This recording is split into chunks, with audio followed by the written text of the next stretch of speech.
Kuna wakati ambapo Mungu anazungumza, si kwa nguvu ya radi, si kwa mwanga mkali wa mlima, bali kwa sauti ya utulivu ndani ya giza kubwa kabisa. Yeremia yuko gerezani. Yerusalemu unazingirwa. Watu wanakufa kwa njaa, vita na maradhi. Kila kitu kinaonekana kumalizika. Lakini katika wakati huo huo Mungu anazungumza. Na anachosema kitabadilisha historia milele. Tawi la haki linaanza kutangazwa.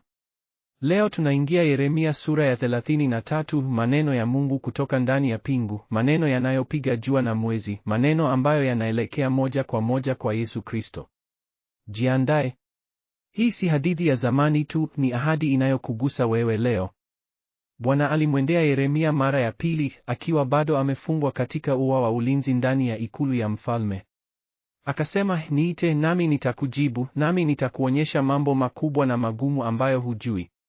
Yeremia 33:2-3. Maneno haya ni misingi ya sura nzima. Mungu anajitambulisha kama yeye aliyeumba dunia, aliyeiunda na kuimarisha. Bwana ndilo jina lake. Na anasema kitu ambacho kinashtua akili: mji huu uliokuwa ukipigana dhidi ya Wakaldayo pia ulipigwa na mimi mwenyewe kwa hasira yangu kwa sababu ya uovu wao. Lakini na hapa ndipo mabadiliko makubwa yanaanza. Nitawaponya, nitawaonyesha amani na uaminifu. Nitawarudishia utajiri wa Yuda na Israeli. Nitaujenga upya mji huu kama ulivyokuwa kwanza. Mstari wa 6-7. Kisha mstari wa 8, Mungu anasema kitu cha kushangaza kabisa: nitawasamehe dhambi zao zote ambazo walifanya dhidi yangu, na nitasamehe makosa yao yote ambayo walinidanganya na kuvuka amri zangu. Hii ni msamaha kamili. Si msamaha mdogo. Si msamaha wa masharti. Msamaha wa Mungu anayesahau dhambi na kuziondoa mbali. Lakini bado hajamaliza. Mstari wa 10-11, mahali ambapo mnasema ni ukiwa, bila watu, bila wanyama, huko kutasikika tena sauti ya shangwe na sauti ya furaha, sauti ya bwana harusi na sauti ya bibi harusi, sauti ya wale wanaosema, mshukuruni Bwana wa majeshi, kwa maana Bwana ni mwema, kwa maana upendo wake wa milele ni wa milele. Na wakiwa wakileta dhabihu za shukrani nyumbani mwa Bwana. Mstari wa 14-16 unafikia kilele kikubwa: tazama, siku zinakuja, asema Bwana, ambapo nitatimiza ahadi njema niliyoitoa kwa nyumba ya Israeli na nyumba ya Yuda. Katika siku hizo na wakati huo, nitamwotesha Daudi tawi la haki, naye atatenda hukumu na haki katika nchi. Na jina lake atakalolipewa ni Bwana Haki Yetu.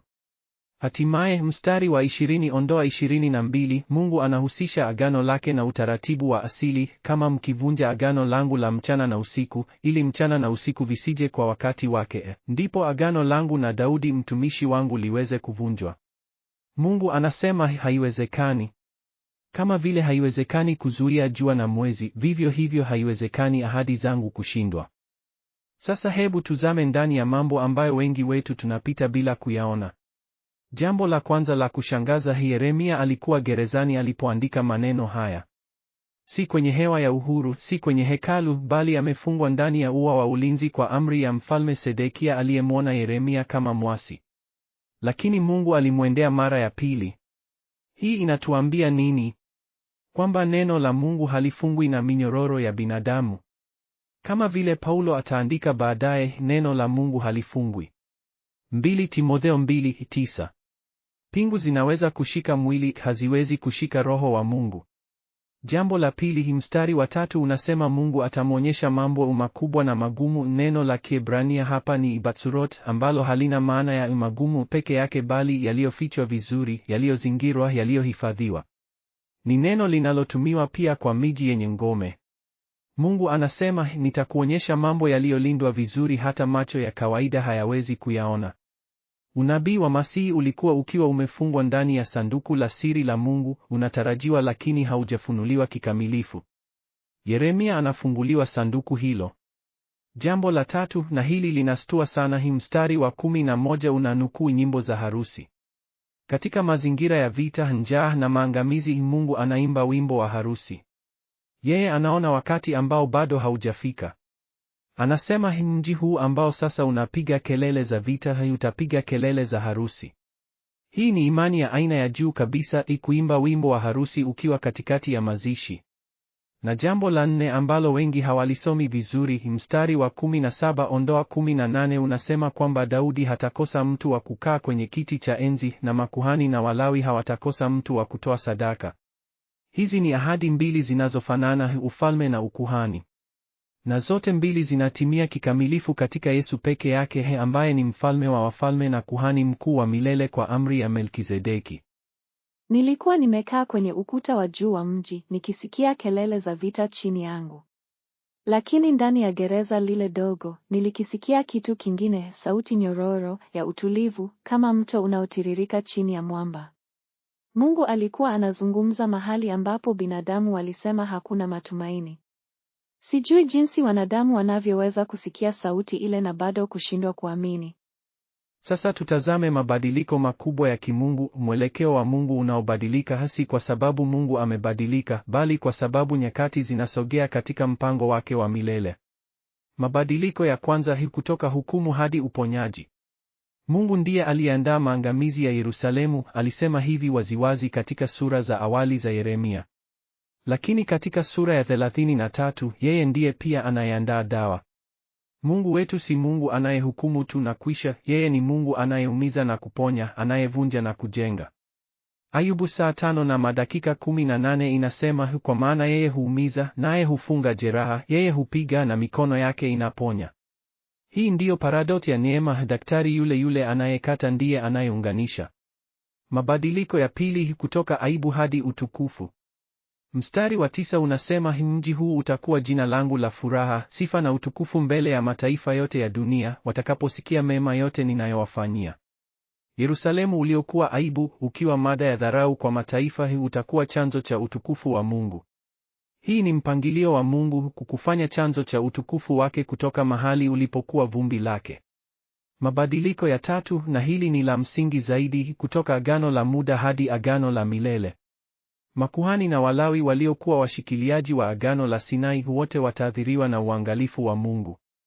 Lakini Yeremia 31:34, sura inayotangulia, tayari imetabiri agano jipya. Agano ambalo halitaandikwa kwenye mawe bali kwenye mioyo. Agano ambalo Yesu alilotimiza usiku wa Pasaka yake ya mwisho aliposema, kikombe hiki ni agano jipya katika damu yangu. Luka saa 22:20. Kila ahadi ya Yeremia 33 inaelekea msalabani. Na msalaba unazungumza maneno yale yale, nitawaponya, nitawasamehe, nitawarudisha.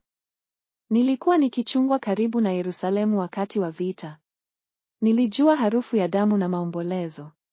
Lakini kitu kilishuka juu yetu usiku ule, kama umande wa asubuhi, na nilifahamu moyoni mwangu kwamba mwana-kondoo mwingine angekuja. Mkamilifu, asiye na doa. Na damu yake ingemaliza damu zote. Sijui jinsi wanadamu walivyostahimili kusubiri kwa miaka mingi, mimi ningehimili kwa sekunde moja tu. Uumbaji ulishuhudia wakati huu wa kushangaza, na ungesha mazungumzo ya aina hii kati ya viumbe wake. Fikiria njiwa akizungumza na farasi karibu na kingo za mji wa Yerusalemu uliozingirwa. Lakini kabla ya mazungumzo yao, simama kidogo na ufikirie ukweli mkubwa huu, Mungu alifunga ahadi yake na mpangilio wa asili yenyewe. Mchana na usiku. Mzunguko wa miaka. Mbegu inayochipua. Mvua inayonyesha. Hizi ni ishara za uaminifu wa Mungu zinazoendelea kila siku, na Yeremia 33:20-21 zinasema, kama unaweza kuvunja agano la mchana na usiku, ndipo ahadi zangu zinaweza kushindwa. Uumbaji unaendelea kushuhuda uaminifu wa Mungu kwa kila jua linalochomoza na kila nyota inayowaka usiku. Warumi saa 8:19-22 inasema uumbaji unasubiri kwa shauku, na leo unaendelea kusubiri kwa matumaini.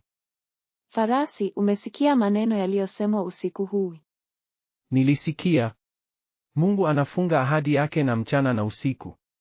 Mimi ninabeba wapiganaji wengi, nimeshuhudia vita vingi, lakini sijawahi kushuhudia nguvu kama hii. Nguvu ya neno ambalo haliwezi kuvunjwa. Ninaruka juu ya mji huu kila siku.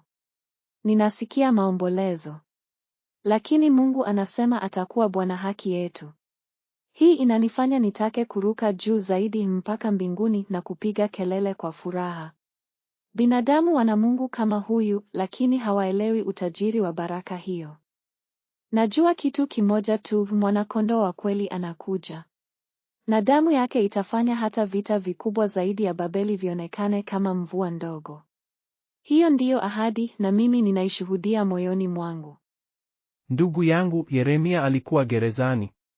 Wewe unaweza kuwa katika gereza lako mwenyewe, gereza la ugonjwa, gereza la hasara, gereza la dhambi ambayo imekuzuia miaka mingi, gereza la ndoa iliyovunjika, gereza la ndoto zilizokufa. Na sauti ya adui inasema haiwezekani. Imekwisha. Hakuna tumaini tena.